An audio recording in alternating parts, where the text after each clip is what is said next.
All right, get started here. So again, these are the council members. Like I said, they've been great to work with. Again, any of us that you want to grab after church or just chat with us, feel free to do so. We'd be glad to talk to you. So just kind of the agenda for what we're going to be going through. So our outreach programs, I know kind of the big one that everyone knows is the food pantry, and that we've teamed up with Second Harvest, which has been awesome there, that we've been getting food for 10 cents a pound. And then also what they do is they'll team us up with local grocery stores that would even donate us food and give us food for free. So we've been feeding between 1,100 and 1,400 people a month, and you can see the low cost of doing that. Feeding that many people is pretty good. It's been a service to the community that we're proud of there. And then just with Second Harvest, so one nice thing with teaming up with Second Harvest is that they do give us a demographic of who we're serving. So you can see there, almost half the people we are serving are Hispanic, so we want to reach those people as well as everybody else.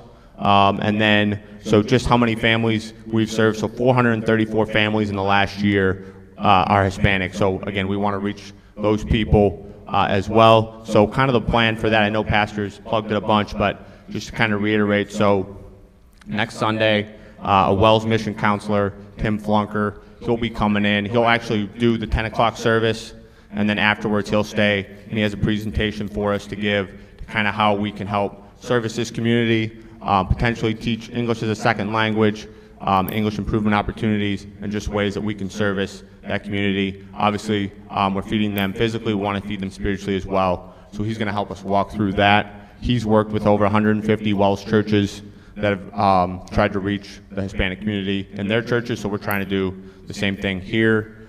Following church service next week, he'll have about a 2-hour presentation for us. We know that's a long time commitment, so we're going to kind of split that up with the pulled pork lunch.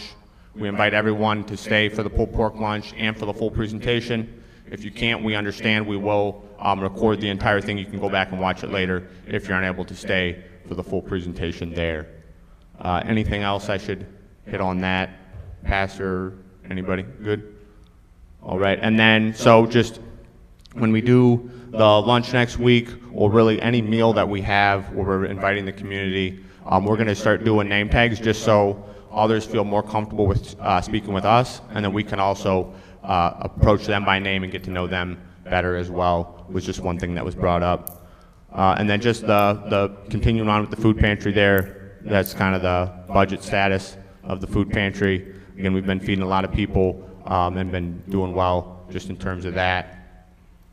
Other fall ministries that we've been doing the summer cookouts, which have been going well. So we had one just this past Friday, the 16th, had about 40 people at it, so that was really good. And then we'll have one coming up in September, and then October we'll have our church picnic there. We'll talk a little bit more here in a little bit on that. And then kind of coupled up with some of the cookouts we've been doing, movie night following that. So we'll have, you can see we have movie night. We had movie night this past Friday, and then we'll have one coming up in September, and then in the fall and going into the new year as well. There we'll have those movie nights planned. So the church picnic, like I mentioned there, that'll be October 6th. That'll be an inside worship, and we'll have a meal and all that indoors as well, so we won't have to worry about the weather or anything like that. That'll be right here in our church.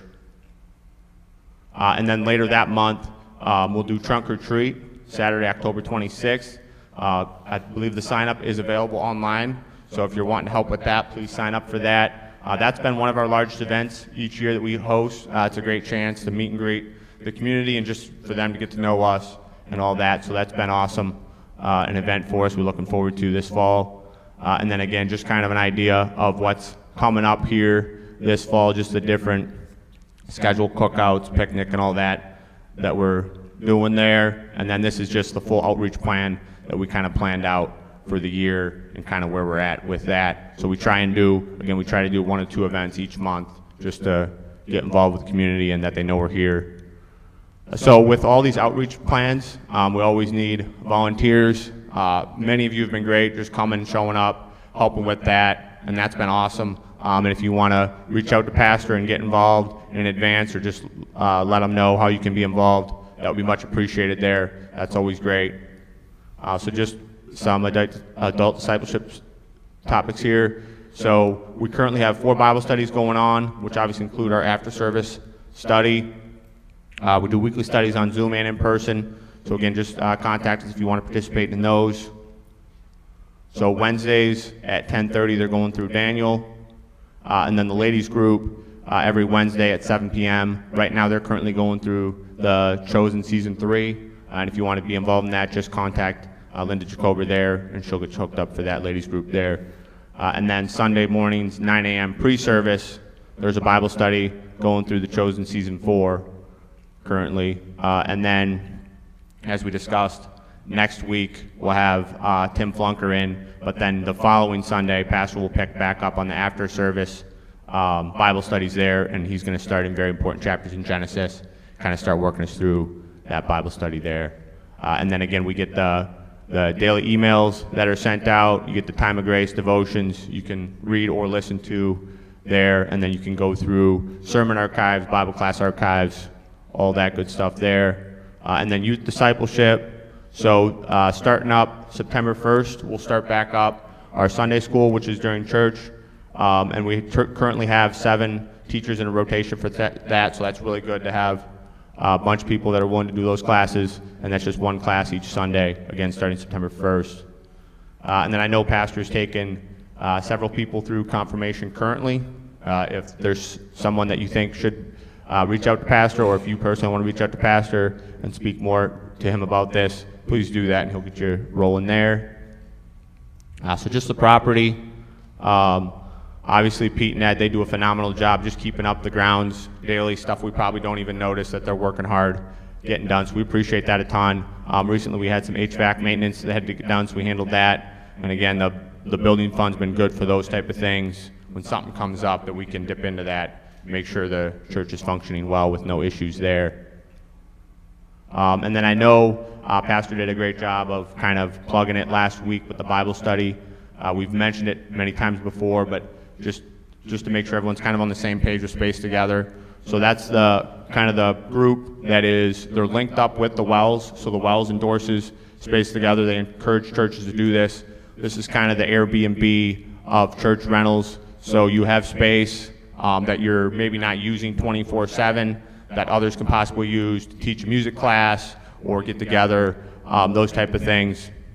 So our church is kind of programmed up with that to do that.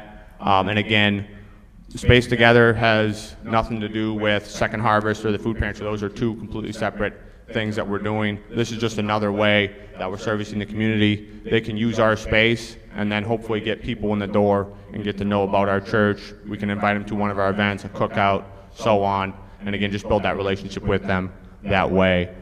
Any questions about Space Together, or just anything more on that anybody has that they'd like to talk about?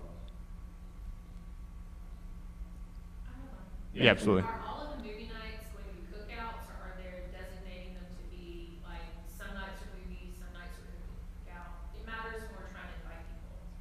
If they know they're going to have a meal, or if they're going to just have a movie. Great question about the movies. After the cookouts are done, we won't pair them up with that. They're going to go back to being separate. We won't have a movie in October just because October's a little crazy. It's impossible to do anything after the trunk or treat because we feel like we've just got run over. But it's a lot of fun. Don't let that scare you. But then in November, December, and then in January, we have movies planned. The part of the deal with the movies is that it's $300 now for the movie license. And it's crazy to do 1 movie for $300. But when you do, 10, it becomes a little bit more reasonable. And popcorn's cheap. So, yeah. So what, you get a discount if you... Well, no, so we can show a movie every day. And so the more movies we show, the cheaper the license gets. It's Yeah. a yearly? It's an annual license, yeah. So we pay $300 a year for these licenses. It used to be only $100. And so we just did one, kind of like, well, it's kind of expensive, but it's kind of fun to do movie night. Now we're like, whoa, movies are easy. And people like movies. And we get to meet them. And that's why, yeah. And it's easier to justify when the license gets more expensive. So.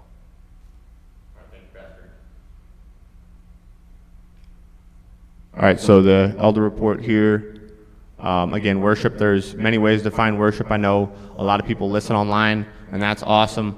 If you can attend in person, we always encourage that. But again, there's many ways to connect with us online as well. Has been great. Just to kind of give everybody an idea of the church attendance there. So just kind of the online, the minutes and whatnot has been good for us this year. And then again, just kind of reiterate that, Pastor's done a good job of pumping out different stuff on social media that has gotten a lot of views, comments, and those type of things. I know our subscribers and all that stuff has gone up, so that's been really good. You can see just the difference from 23 to 24, obviously not even through 24 yet, but just how many views we've had and hours watched on YouTube has been awesome.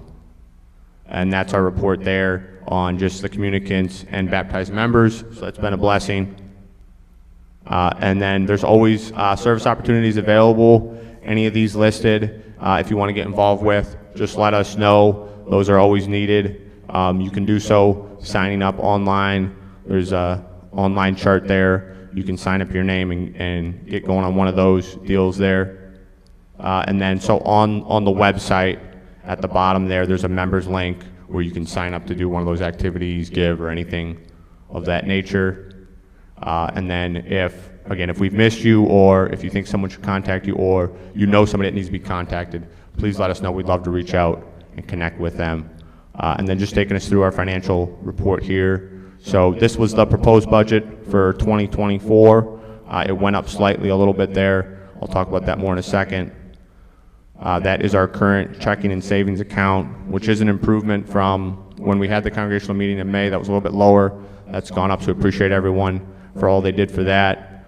So this is kind of where we're currently at this very second, but kind of those numbers will be adjusted a little bit. I know Pastor said Camp Key Row, some of the funds for that we had in July are still kind of working their way through the system.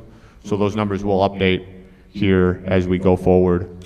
But just a kind of a couple of things that have gone up this year. Our mortgage went up a little bit, and then the insurance on the building went up. And again, those are just naturally occurring things that have gone up just as prices in the economy go up. Those also have gone up. So that's kind of where the budget increased there. And that is the conclusion there. But again, does anybody have any questions about anything we touched, or maybe something we didn't touch on that they want to discuss or just bring up? I do. Yeah, absolutely. Are we doing a cookie exchange or giveaway this year? I think I may have pulled the cookie exchange just because we have the Advent Christmas, Christmas for kids. no, the Advent by candlelight. Yeah. For the women. Good, okay. Yeah. And we also have goals to have the Sunday school Christmas program. And so on the day that we have Christmas for kids, we usually have the final practice for the Sunday school Christmas program before that. And that's just a really long day. And we're going to have a movie night that evening. And so I didn't want to do a cookie exchange too because I wanted about 6 hours to not be here. If that sounds terrible. Be a Sunday school Christmas program. Well, that is the goal. We would love that. And so I want to talk to the families once Sunday school gets going and just say, would you be willing to participate? And that's a commitment then to come on more of those Sundays. And then during that Sunday school time, we would go over that program. But we'll see. I'm always hopeful. Any other announcements? All right, we hope you all have a blessed week. Thank you.